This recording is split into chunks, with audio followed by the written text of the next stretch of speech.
Başladı. Əla. Deməli, bu günləri biz danışacağıq sizlə nə haqqında? Dünya ölkələri haqqında və dünya ölkələri haqqında danışanda dünyanın siyasi xəritəsindən danışacağıq birinci yoldaşlar. Deməli, biz bilirdik ki, coğrafiyanı biz nə edirik? Bölürük iki yerə. Düzdür. İsmail yadında qalır? Qalmadı. Əla. Deməli, fiziki coğrafiya və siyasi coğrafiya. Bilirik ki, coğrafiya ilk dəfə elmə gətirilib Eratosfen tərəfindən. Düz dayısı? Hə. Siyasi coğrafiya isə elmə gətirilib kim tərəfindən? 1760-cı ildə Rus alimi Mikhail Lomonosov tərəfindən. Lomonosov. Deməli, bunu yadda saxlamalıyıq ki, siyasi coğrafiya, coğrafiyanın cavan sahəsidir, yəni fiziki coğrafiyadan çox sonra yaranıb və kim tərəfindən elmə gətirilib? Rus alimi Mikhail Lomonosov tərəfindən 1760-cı ildə elmə gətirilib. Bəli. Deməli, biz dünya ölkələrini öyrənəndə dünyanın siyasi xəritəsinə nəzər yetirməliyik. Dünyanın siyasi xəritəsi nədir? Bəs biz normalda fiziki coğrafiyanı keçdikdə fiziki xəritələrlə tanış oluruq da, düzdürmü? Orada iqlim xəritəsilə, bitki örtüyünün xəritəsilə, təbii zonaların, daxili sular və s. İndi biz siyasi xəritədən danışanda dünya ölkələrindən bəhs edəcəyik.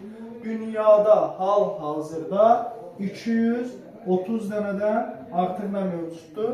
Dövlət mövcuddur, dəyərli yoldaşlar. Deməli, bu dövlətdə tarixdən də keçdiyimiz üzrə biz bilirik ki, birdən-birə meydana gəlməyiblər də. Çünki biz tarix keçmişik. Necə ibtidai icma quruluşu, daha sonra quldarlıq, daha sonra feodalizm, kapitalizm, tayfa birliklərindən dövlət qurumu, dövlət qurumundan şəhər dövlətləri, daha sonra dövlətlər, görürsən? Hə, dövlətlər və bu dövlətlərdə yavaş-yavaş öz ərazilərini eləyiblər, formalaşdırıblar müəyyən bir tarixi dövr ərzində və dünyanın da siyasi xəritəsini biz nə tərəfindən öyrənəcəyik? Siyasi coğrafiya tərəfindən öyrənəcəyik. Deməli, dünyanın siyasi xəritəsinin formalaşması. Bax, İsmail, atlas ver mənə. Deməli, dünyanın siyasi xəritəsinin formalaşmasını biz böləcəyik. Neçə mərhələyə dəyərli yoldaşlar? Böləcəyik 4 mərhələyə. Mən siyasi xəritəsini açayım. Dünyanın siyasi xəritəsi. Gördünüz?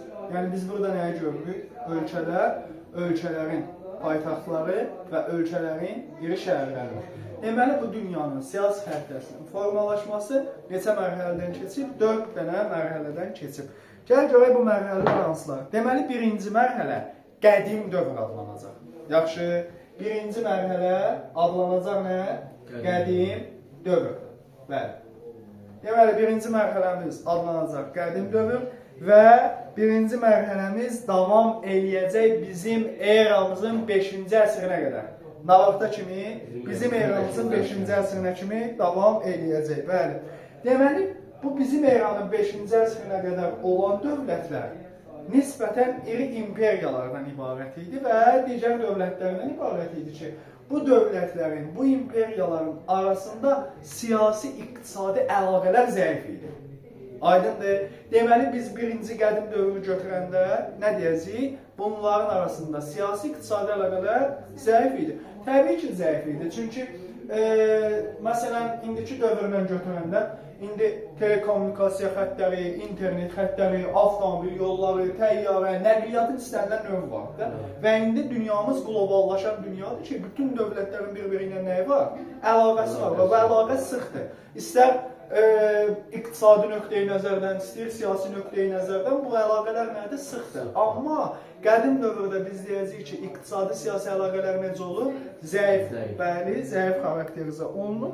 Deməli, biz bu dövrün dövlətlərindən saydıqda hansı dövlətləri bilməliyik? Antik dövrün, qədim dövrün dövlətləri, qədim Misir, qədim Hindistan, qədim Çin, daha sonra məsələn biz orada deyə bildik, məsələn 5-ci əsrə qədər olan digər dövlətləri və imperiyaları nə edə bildik? Götürə bildik, dəyərli yoldaşlar. Məsələn, Avropadan qədim Yunanistanı deyə bildik, qədim Romanı deyə bildik, Afrikanın şimalında Karfagen dövlətini nə edə biləcəyik? Deyə biləcəyik. Video qeyddə problem yoxdur. Əla. Deməli, qədim dövrü bildik. Qədim dövrlə bağlı problemimiz yoxdur. Əla. İndi keçəcəyik biz nədən danışmağa? Keçəcəyik ikinci dövrdən danışmağa. Yəni, dünyanın siyasi xəritəsinin formalaşmasının ikinci mərhələsindən bəhs edəcəyik. Deməli, bu dövrdə adlanacaq nə? Orta əsrlər dövrü. Artıq orta əsrlər dövründə dövlətlərin arasında siyasi, iqtisadi münasibətlər neynəməyə başladı? Möhkəmlənməyə başladı və inkişaf eləməyə başlamışdı. Deməli, bu dövrdə də əsasən bu dövr əhatə eləyəcək 5-ci, 15-ci əsrləri. Bu dövrdə biz yeni ictimai quruluşun meydana gəldiyini görəcəyik. Buna kimi 5-ci əsrə kimi hansı quruluş idi? Quldarlıq quruluşu idi. Amma Avropada artıq 5-ci əsrdən 5-7-ci əsrlərdə hansı quruluş meydana gəlməyə başladı? Feodalizm quruluşu. Və orta əsrlər dövrünün dövlətlərində biz nəyə müşahidə eləyəcəyik? Feodalizm quruluşunu müşahidə eləyəcəyik. Deməli, bu dövrdə meydana gələn dövlətlər, məsələn, biz sizindən saysaq, Kiyev Rus dövləti idi, məsələn, daha sonra Osmanlı imperiyası idi, daha sonra elə bizim özümüzün, məsələn, səhvləri deyə bilmərik. Məsələn, öz ərazilərimizdə yaranan Qaraqoyunlu dövləti, Ağqoyunlu dövləti, Şirvanşahlar dövləti və yaxud Avropanın dövlətlərindən İngiltərə, Fransa, İspaniya, Portuqaliya, bunları nə edə bilərik? Bunlar orta əsrlərin feodal dövlətlərinə misal göstərə bilirik. Məsələn, orada Bizansda təbii ki, nə edə bilərik? Bizansda deyə bilərik. Deməli, orta əsrlər dövrü ilə bağlı problemimiz var. Orta əsrlər dövründə siyasi-iqtisadi əlaqələr nisbətən gücləndi. Feodalizm quruluşu meydana gəldi və iri feodal dövlətlər meydana çıxdı. Məsələn, İngiltərə, Fransa, daha sonra məsələn orada biz deyə bilərik Bizans, daha sonra biz orada deyə bilərik məsələn Kiyev Rus dövləti, Osmanlı dövləti və s. Aydındır. Bu oldu bizim ikinci mərhələmiz. Daha sonra biz üçüncü mərhələdən danışacağıq. Üçüncü mərhələ haqqında bəhs edəcəyik. Deməli, üçüncü mərhələdə dəyərli yoldaşlar biz adlandıracağıq nə? Üçüncü mərhələni adlandıracağıq yeni dövr. Deməli, bəhs edək yeni dövrdən. Yeni dövrdə artıq yeni bir sistem meydana gəlir. Yeni bir quruluş meydana gəlir. Feodalizmi hansı quruluş əvəz eləməyə başlayır? Kapitalizm quruluşu. Və yeni dövrdə böyük coğrafi kəşflərdən sonra daha geniş ərazilərin kəşf edilməsi ilə artıq dövlətlərin müstəmləkə rejimləri bir o qədər də nə etməyə başlayır? Genişlənir və güclənməyə başlayır. Daha sonra normalda məsələn böyük coğrafi kəşflərə kimi dövlətlər arasında, dənizlərdə, əsas dəniz nəqliyyatı Aralıq dənizində isə artıq yeni dövrdə, yəni böyük coğrafi kəşflərdən sonra Aralıq dənizinin hüdudlarında, kənarlara da çıxmağa başlayır. Və deməli bu dövrün biz böyük məsələn müstəmləkə dövlətlərinin adından saysaq, Böyük Britaniyanı deyərik, Fransanı deyərik, Belçikanı deyərik, İspaniyanı deyərik, Portuqaliyanı deyərik və sair və ilaxır bu dövlətləri nə edə bilərik, bu dövlətləri deyə bilərik. Deməli, yeni dövr hansı mərhələ ilə başa çatır? Birinci Dünya Müharibəsinin başlaması ilə. Birinci Dünya Müharibəsi başlayıb neçənci ildə? 1914-cü ildə. Ona görə də biz deyəcəyik ki, yeni dövrü başa çatdırdığına var. 1914-cü ildə Birinci Dünya Müharibəsinin başlaması ilə. Daha sonra dəyərli yoldaşlar, biz danışacağıq neçənci mərhələdən? 4-cü mərhələ, ən yeni dövrdən bəhs edəcəyik. İndi görək 4-cü mərhələ, ən yeni dövrdə söhbət nədən gedir? Deməli, bu dövrdə sosializm sistemi süqut edir. Hansı sistem süqut edir? Sosializm sistemi süqut edir, bəli. Və bu dövrdə yeni müstəqil dövlətlərin yaranmasını biz görəcəyik. Deməli, biz bu dövrdə mərhələləri bir neçə qruplara ayıracağıq, mərhələləri qruplaşdıracağıq. Deməli, burada əsasən birinci mərhələdə biz bəhs edəcəyik nədən? Birinci mərhələdə bəhs edəcəyik Birinci Dünya Müharibəsinin başlaması, başa çatması, Rusiya inqilabı, Çar Rusiyasının devrilməsi ilə. Aydındır. Bu bizim olacaq nəyimiz? Bu bizim olacaq birinci mərhələmiz. Daha sonra biz ikinci mərhələdən danışacağıq. Yəni ən yeni dövr, müasir dövrün neçənci mərhələsindən danışacağıq? İkinci mərhələsi. Deməli, burada hardasa əhatə eləyəcək 40-cı, 50-ci illərdən 1960-cı illərə kimi əhatə eləyəcək. Bu dövr müddətində 2-ci Dünya müharibəsi başlayıb, 2-ci Dünya müharibəsi bitib və bu dövrdə sosializm sistemi meydana gəlib. Deməli, ən yeni dövrün 2-ci mərhələsində 40-cı, 50-ci illərdən 1960-cı ilə olan dövrdə 2-ci Dünya müharibəsi başlayır və hansı sistem meydana gəlir? Sosializm sistemi meydana gəlir. Daha sonra ən yeni dövrün 3-cü mərhələsi əhatə edir 60-80-ci illərin arasını. Deməli, biz bu dövrdən danışdıqda, 60-80-ci il aralığında danışdıqda, burada deyəcəyik ki, artıq nələr dağılmışdı, dəyərli yoldaşlar? Müstəmləkələr dağılmış, Afrika və Asiyada müstəmləkələrin dağılması da yeni ərazilər müasir mərhələyə qədəm qoymuşdular və müstəmləkələr də ard-arda nə etmişdilər? Öz müstəqilliklərini elan eləmişdilər. Təbii ki, bu dövrdə soyuq müharibənin falan baş verməsi də SSR və Sovet Rusiyası arasında nə edə bilərik? Götürə bilərik. Daha sonra müasir dövrün 4-cü mərhələsi. Müasir dövrün 4-cü mərhələsi də 90-cı illərdən başlayaraq günümüzə kimi davam eləmişdi. Deməli, bu dövrdə sosializm sistemi dağılmış və yeni dövlətlər meydana gəlmişdir. Məsələn, orada Avropada bəzi dövlətlərin, məsələn, Yugoslaviyanın, Çexoslovakiyanın falan dağılması ilə və yaxud Sovet Rusiyasının dağılması ilə yerində yeni dövlətlər meydana gəlmişdir. Məsələn, bu dövlətlər hansıdır? Video çəkiliş edir. Məsələn, bu dövlətlər hansıdır? Biri Azərbaycan, postsovet ölkəsi. Azərbaycan, Rusiya, Gürcüstan, Ukrayna, Belarusiya və s. və ilə. Aydın oldu. Problem var. Mərhələləri bildik. Deməli, dünyanın siyasi xəritəsi 4 mərhələdə formalaşıb. Qədim dövr 5-ci əsrə qədər əhatə eləyir. Bu dövrdə dövlətlər arasında siyasi-iqtisadi əlaqələr zəif olub. Bu dövrün dövlətlərindən biz saydıqda deyəcəyik ki, qədim Misir, qədim Çin, qədim Hindistan, qədim Yunanistan, qədim Roma, Karfagen və s. Yaxşımı? İkinci mərhələ, orta əsrlər dövrü. Artıq bu dövr 5-ci əsrdən 15-ci əsrə qədər davam edir və bu dövrdə yeni bir sistem, feodalizm sistemi, feodalizm quruluşu meydana gəlir. Bu dövrdə nisbətən siyasi-iqtisadi əlaqələr möhkəmlənməyə başlayır və bu dövrdə böyük imperiyalar, böyük dövlətlər meydana gəlir ki, feodal dövlətlər, bunlardan məsələn İngiltərəni, Fransanı, Osmanlını və s. misal göstərə bilərik. Daha sonra Bizansda məsələn misal göstərə bilərik. Daha sonra 3-cü mərhələ yeni dövr. 3-cü mərhələdə 15-ci belə deyək, əsrdən 1-ci Dünya müharibəsinin başlamasına kimi davam edir. Yəni 1914-cü ilə kimi. 3-cü mərhələ təbii ki, böyük coğrafi kəşflərdən, demək olar ki, böyük coğrafi kəşflərdən başlayır, böyük coğrafi kəşflərdən sonra, daha doğrusu, və bu mərhələdə böyük coğrafi kəşflər ilə daha geniş ərazilərin kəşf olunması, yeni materiklərin kəşf olunması, müstəmləkə, iri müstəmləkə dövlətlərinin meydana gəlməsinə səbəb olur. Məsələn, İngiltərə, Fransa, İspaniya, Portuqaliya və s. indi məsələn, Belçikanı falan da burada demək, Belçikanı yox, Hollandiya, məsələn, demək olar.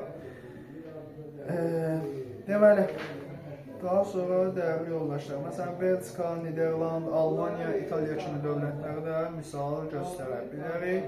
Daha sonra ən yeni dövr, yəni müasir mərhələ. Bu mərhələdə dedik, 1-ci Dünya müharibəsindən başlayır, 4 mərhələdən ibarətdir. 4 mərhələdən ibarətdir. Deməli, burada məsələn biz 1-ci mərhələ deyirik ki, 1-ci Dünya müharibəsinin başlaması ilə təxmini 2-ci Dünya müharibəsi arasındakı illəri əhatə edir. 1-ci mərhələdə 1-ci Dünya müharibəsi başlayır, Rusiya inqilabı və s. Avropada siyasi vəziyyət xeyli dəyişib.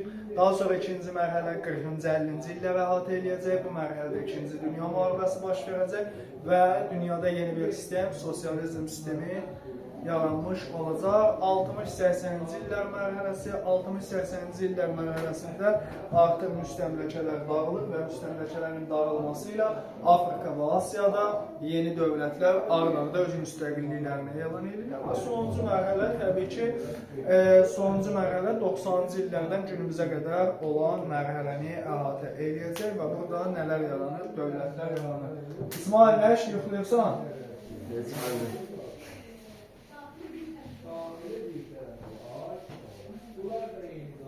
Deməli, daha sonra biz nədən danışacağıq? Dünyanın siyasi xəritəsində dəyişikliklər baş verə bilir. Məsələn, bir dövlət digər dövlətin ərazisini işğal edir, onu öz torpağına qatdı. Düzdürmü? İndi burada dövlətin əhatə elədiyi sahə dəyişəcək. Dünyanın siyasi xəritəsində baş verən dəyişikliyi biz böləcəyik iki yerə, dəyərli yoldaşlar. Bunlar olacaq hansı dəyişikliklər? Kəmiyyət və hansı dəyişiklik? Keyfiyyət. Hansı dəyişikliklər oldu? Kəmiyyət və keyfiyyət dəyişiklikləri. Yaxşımı? İndi kəmiyyət və keyfiyyət dəyişiklikləri nələrdir, dəyərli yoldaşlar? Deməli, biz kəmiyyət dəyişiklikləri dedikdə xəritədə gözümüzlə gördüyümüz bir dəyişiklik olmalıdır. Məsələn, tutalım ki, Rusiya-Ukrayna müharibəsi başa çatdı və Rusiya-Ukraynanın işğal elədikləri torpaqları qatdı öz tərkibinə, ilhaq elədi və dünya da bunu tanıdı. Deməli, xəritədə Rusiyanın ərazisi nə olacaq? Genişlənəcək. Biz bunu gözümüzlə vizual şəkildə görəcəyik də xəritədə. Belə dəyişikliklər nə dəyişikliklər olacaq? Kəmiyyət dəyişikliklər olacaq. Məsələn, kəmiyyət dəyişikliklərinə nələr aiddir? Kitabınızda yaxşı verir, cədvəl şəklində. Deməli, yeni kəşf olunmuş ərazilərin ölkələrə birləşdirilməsi. Məsələn, tutalım ki, Şimali Amerika materiki, məsələn, Amerika kəşf olunanda yeni kəşf olunmuş ərazi idi və müstəmləkə olaraq birləşdirildi müstəmləkə dövlətlərin ərazisinə. Aydındır. Və bu da nə dəyişikliyinə səbəb oldu? Kəmiyyət dəyişikliyinə. Məsələn, tutalım ki, belə deyək də, məsələn, orada İngiltərənin müstəmləkələri, İngiltərənin koloniyaları. Məsələn, İngiltərə xəritədə sarı rənglər rənglənirdi. Amerika qitəsində İngiltərənin koloniyalarında nə oldu? Sarı rənglər rəngləndi. Biz bunu vizual şəkildə müşahidə elədik. Daha sonra müharibə nəticəsində ərazilərin zəbt edilməsi, ərazilərin tutulması, kəmiyyət dəyişikliyidir. Ölkələrin könüllü birləşməsi və könüllü parçalanması kəmiyyət dəyişikliyidir. Ölkələrin könüllü torpaq güzəştləri, məsələn, bir dövlət başqa bir dövlətə öz torpaqlarını edəcək, könüllü şəkildə güzəşt edəcək. Bu artıq nə olacaq? Biz burada kəmiyyət dəyişikliyini görə bildik. Daha sonra su hövzələrinin qurudulması nəticəsində ölkələrin sahəsinin böyüməsi. Məsələn, biz hidrosferi keçəndə demişdik ki, Hollandiya, yəni bildiyimiz Niderland, Şimal dənizinin sahillərini qurudaraq nə edir? Hidrotexnik qurular vasitəsilə ərazisini genişləndirir. Bu da adlanır polderlər. Hətta Niderland ərazisinin 40%-i polderlərdən ibarətdir. Ona görə Niderlandda belə bir söz yazılıb ki, dünyanı Allah, Hollandiyanı isə Hollandlar yaradıb.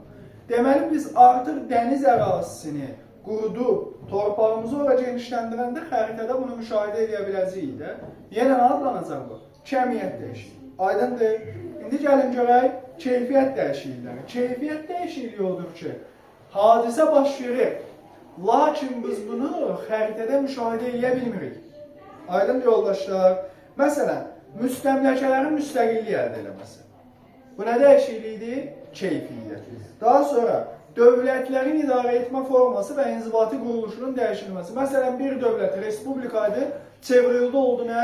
Monarxiya. Biz bunu xəritədə nəsə görə biləcəyik? Xəritədə müşahidə edə bilməyəcəyik ki. Onda bu genə nə olacaq? Keyfiyyət təşkili. Daha sonra dövlətlər arası ittifaq və təşkilatların yaranması və yaxud ləğv edilməsi. Məsələn, Türkiyə ilə olduq hərbi müttəfiq. İttifaq bağladı. Xəritədə bunu görə biləcəyik, görməyəcəyik. və yaxud Türkiyə ilə aramızda olan hər hansı bir müqavilə pozuldu. Xəritədə bunu görə biləcəyik? Xeyr. Artıq bu nə olmuş olacaq? Bəli, keyfiyyət dəyişikliyi olacaq. Daha sonra dövlətlərin müxtəlif təşkilatlarla əməkdaşlıq etməsi. Məsələn, OPEC təşkilatı var. Dünyada neft çıxardan bəzi ölkələrin yaratdığı sahəvi təşkilatdır. Azərbaycan tutalım ki, sabahlar OPEC-ə üzv oldu. Xəritədə biz bunu görə bildik. Görə bilməyəcəyik ki, bəli, keyfiyyət dəyişikliyidir. Daha sonra ölkələrin iqtisadi, mədəni və sosial inkişaf eləməsi. Tutalım ki, mədəni və iqtisadi inkişaf eləmək. Məsələn, Azərbaycan Respublikasının ərazisinə mədəni tədbirlərdir, siyasi tədbirlərdir, daha da çox keçirildi. Azərbaycan siyasi cəhətdən daha da gücləndi. Xəritədə bunu müşahidə edə biləcəyik? Xeyr, müşahidə edə bilməyəcək. Olacaq nə? Olacaq keyfiyyət dəyişikliyi, dəyərli yoldaşlar. Deməli, orada bir dənə punkt var. Görün nədir o punkt? Ərazinin müstəqillik əldə etməsi. Bu həm keyfiyyət dəyişikliyidir, həm kəmiyyət dəyişikliyi. Nə? Ərazinin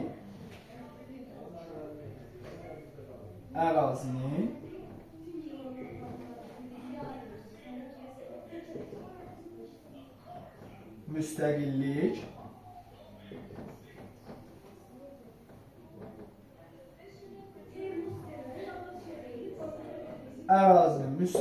əldə etməsi həm keyfiyyət dəyişikliyidir, həm kəmiyyət dəyişikliyi olacaq, dəyərli yoldaşlar.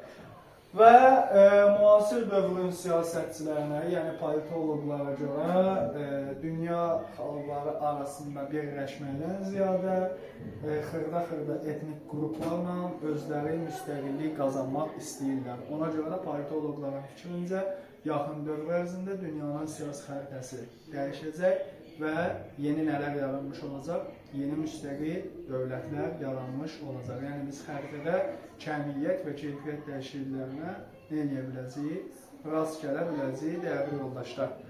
Deməli, bu mövzu ilə bağlı bir sualımız var? Yox. Əla. Daha sonra keçirik ikinci mövzumuza.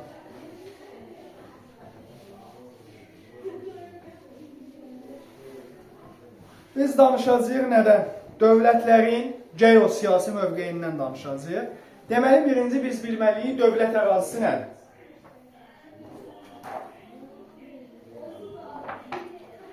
Xəritədə biz Azərbaycan Respublikasının ərazisini görürük. Düzdürmü?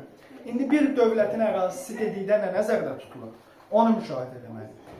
Deməli, bir dövlətin ərazisi dedikdə, dəyərli yoldaşlar, dövlətə məxsus olan quru və su sahələri, dövlətə məxsus olan quru və su sahələri, onların təki, yəni yeri və hava fəzası.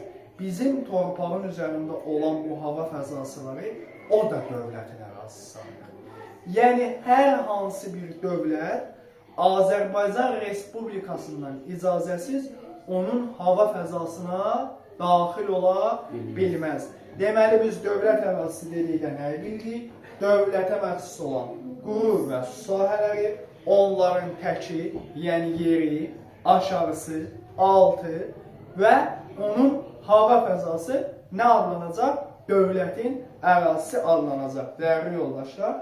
Deməli, daxili sular nələrdir? Dövlətin daxili suları dedikdə biz deyəcəyik ki, maksimal qabarma çəkilmə zonası ilə yanaşı, dövlətin ərazisi ilə əhatələnmiş, məsələn, girişi 24 mildən, yəni 24 milinə qədər 44,4 kilometrdən az olan və yaxud da tarixən dövlətə məxsus olan su sahələri. Məsələn, tarixən biz orada məsələn Qara dənizidir, Laptevlər dənizidir, Şərqi Sibir dənizidir, Şimal Buzlu okeanının dənizləri. Biz hansı dövlətə məxsus edirik? Rusiya. Rusiyanın nə idi? Daxili suları. Çünki tarixən bu belə olub. Aydındır.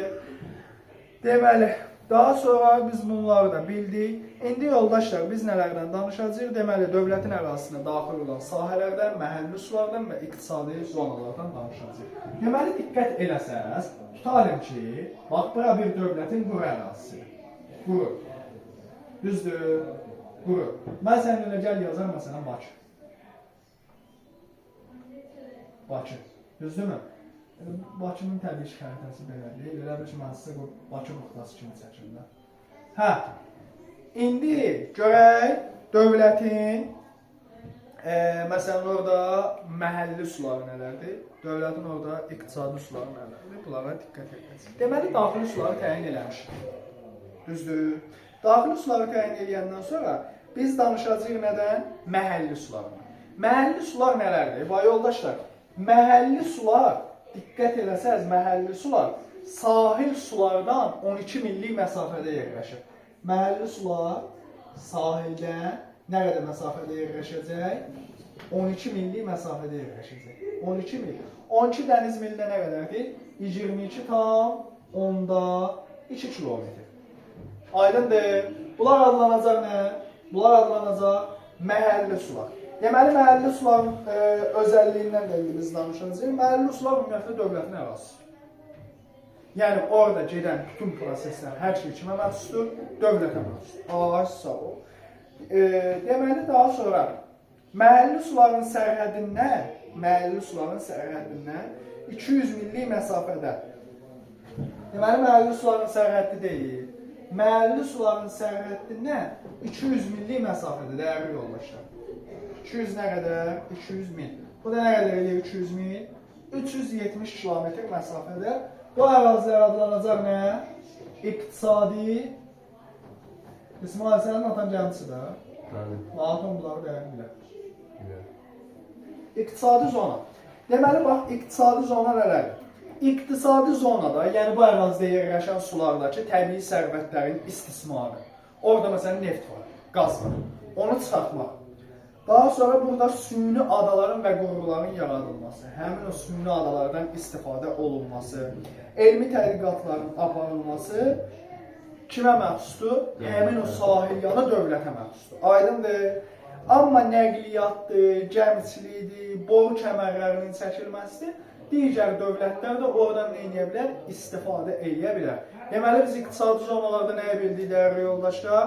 İqtisadi zonada həmin ərazidə olan təbii sərvətlərin, faydalı qazıntıların çıxarılması, istismar edilməsi, daha sonra həmin ərazilərdə süni adaların yaradılması, xüsusi konstruksiyaların yaradılması, onlardan istifadə edilməsi kimə aiddir? Sahilyan dövlətə. Amma burada nəqliyyat, məsələn, gəmilərin keçməsi, buranın fəzasından təyyarələrin keçməsi və yaxud suyun altı ilə boru kəmərinin nəqliyyat, boru kəmər nəqliyyatının çəkilməsi digər dövlətlər də nə edə bilərlər? İstifadə edə bilərlər. Aydındır. Məsələn, Azərbaycan Respublikası sahilyan dövlətin deyir ki, 200 mil məsafədə yerləşən ərazisinə adlanır suda. İqtisadi zona. Bu iqtisadi zonada neft çıxartmaq hansı dövlətə məxsusdur? Azərbaycana. Bu iqtisadi zonada süni ada tikmək kimə məxsusdur? Azərbaycana. Bu iqtisadi zonada xüsusi konstruksiyalar yığıb istifadə etmək kimə məxsusdur? Azərbaycana.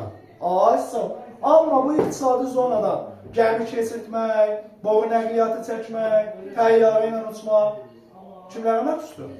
Digər dövlətlərdir. Məsələn, Xəzərin sahilində digər dövlətlər hansıdır? Rusiya, Qazaxıstan, Türkmənistan, İranla nə edə bilər?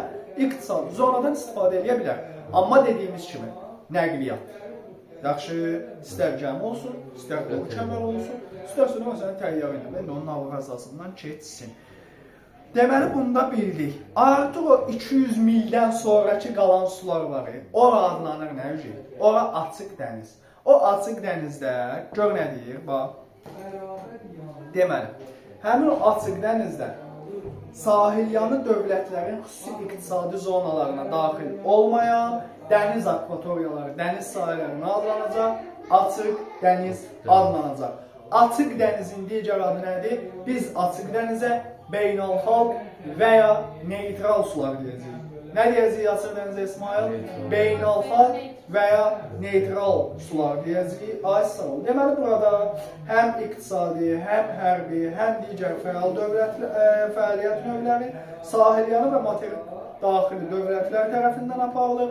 Yəni, burada istəsələr beynəlxalq, iqtisadi və yaxud hərbi nələr görə bilərlər? İşlər görə bilərlər. Sahilyanı və yaxud materik daxili dövlətlər tərəfindən. Və dəyərli yoldaşlar, burada artıq asayişin vasitəsilə qoruyacaqlar, beynəlxalq hüquq normaları əsasında qorunacaq. Deməli, daha sonra bilə bilməlisiniz, dövlət ərazisi olaraq dövlət sərhədlərindən kənarda olan dənizlər, hava, daha sonra kosmik gəmilərdir, beynəlxalq ərazilərdə yerləşən süni adalardır, boru kəmərləridir, qurulardır, avadanlıqlardır. Bunlar da nə sayılır? Dövlətin şərti ərazisi sayılacaq. Aydındır. Daha sonra biz orada məsələn nə deyəcəyik? Dövlətin mövqeyinə diqqət edəcəyik. Deməli var, dövlətin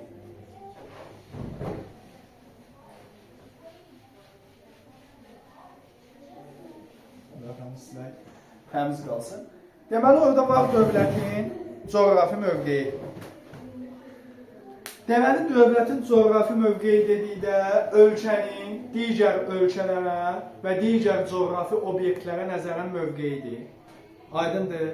Məsələn, bu dövlətin ərazisini qurudan, belə deyək, quru və su sərhədlərinə, hər hansı bir ölkə ilə quru və su sərhədlərinə dövlətin malik olmasıdır və bu sərhədlərin hansı təbii coğrafi obyektlərdən keçməsidir.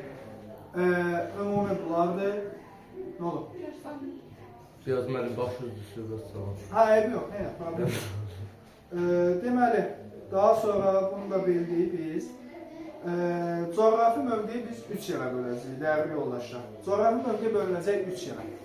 Bunlardan biri fiziki coğrafi mövqeyidir. Fiziki coğrafi mövqeyi dedikdə biz nəyi nəzərdə tutacağıq?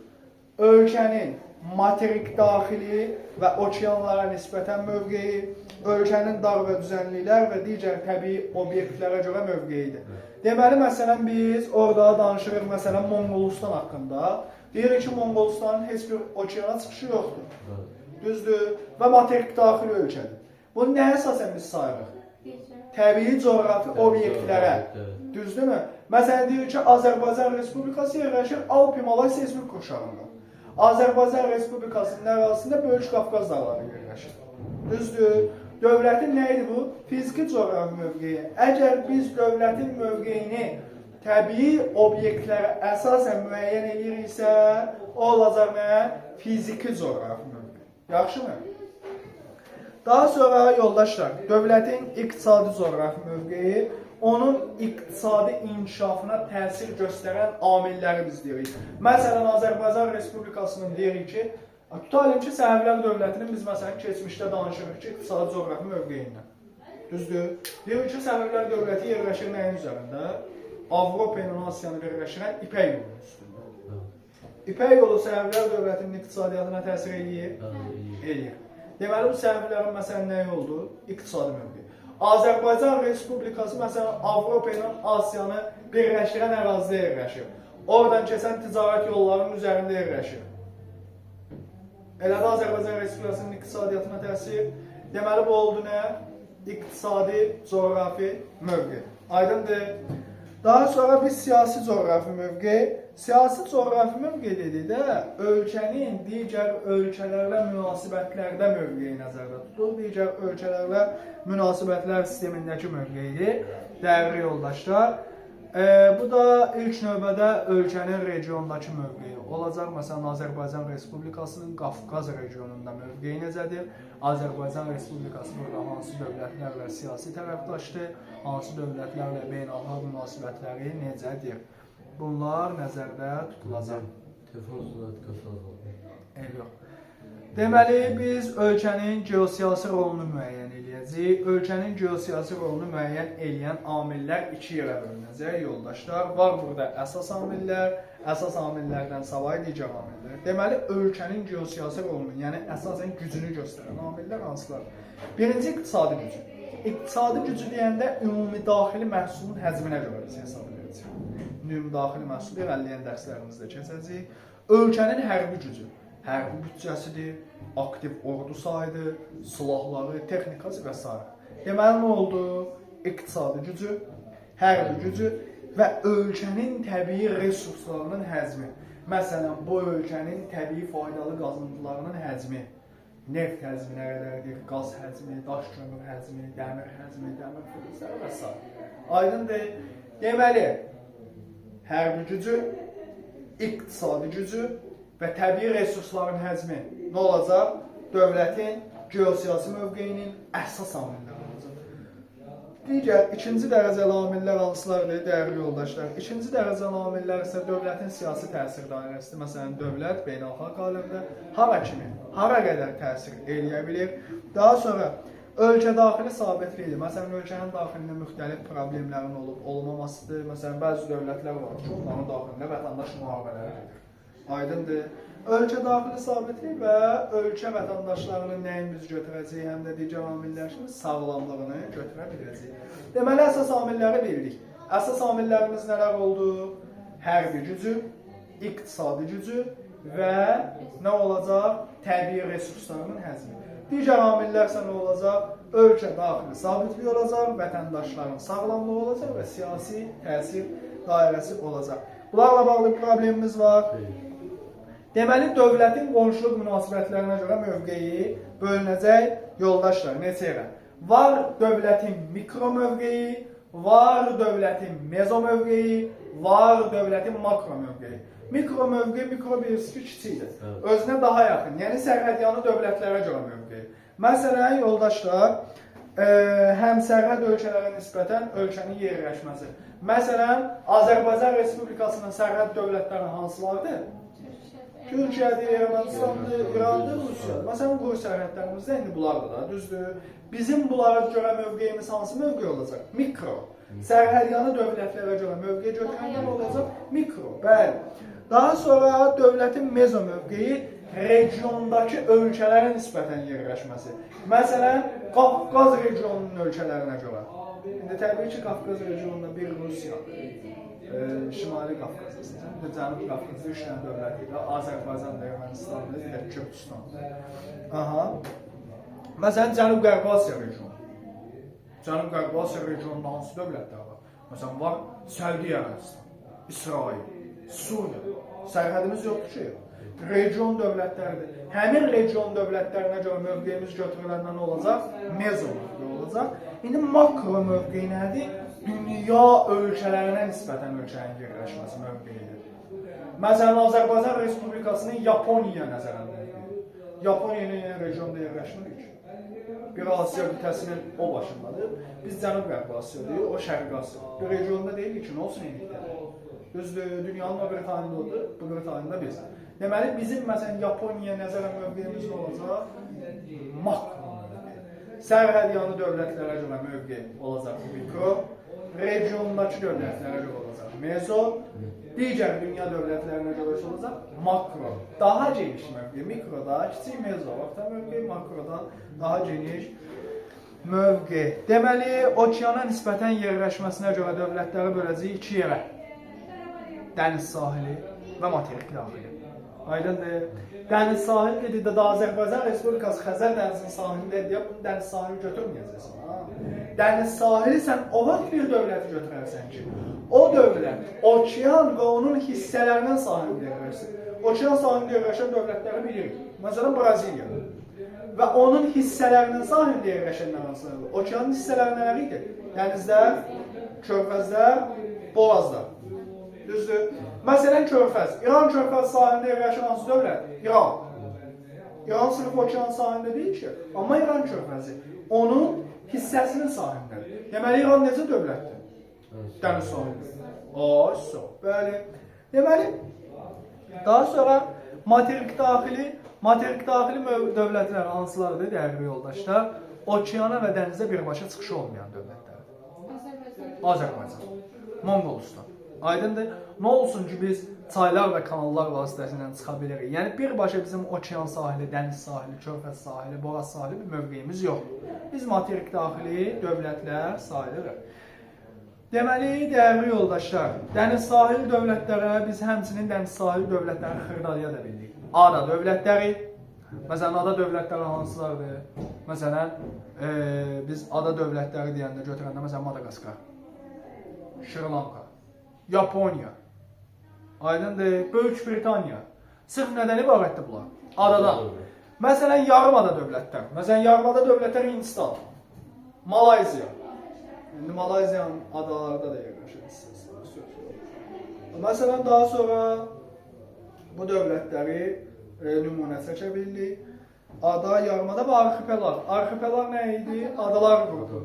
Adalar qrupunda yerləşən dövlətlər, məsələn, Filippin, İndoneziya. Aydındır, dəyərli yoldaşlar, belə də bölə bildik. Daha sonra yarımadada yerləşən bəzi dövlətlər vardır ki, onların okeana çıxışı yoxdur. Bunları əzbərləməliyik biz. Deməli, bunlar hansılar? Laosdur, Cənub, Şərqdə, Asiyada.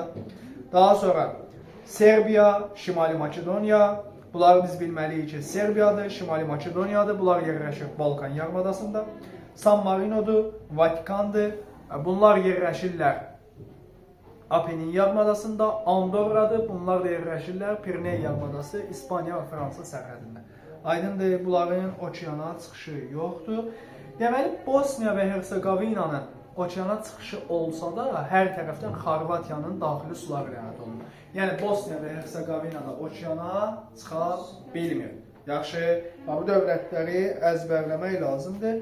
Deməli, daha sonra ölkələrin geosiyasi mövqeyini, onların qlobal aləmdə, beynəlxalq aləmdə dövlətlər arası əlaqələrini öyrənən elm nədir? Geosiyasət elmidir. Daha sonra yoldaşlar, orada geosiyasətin əsas istiqamətlərindən biri olan determinizm nəzəriyyəsini bilməlisiniz.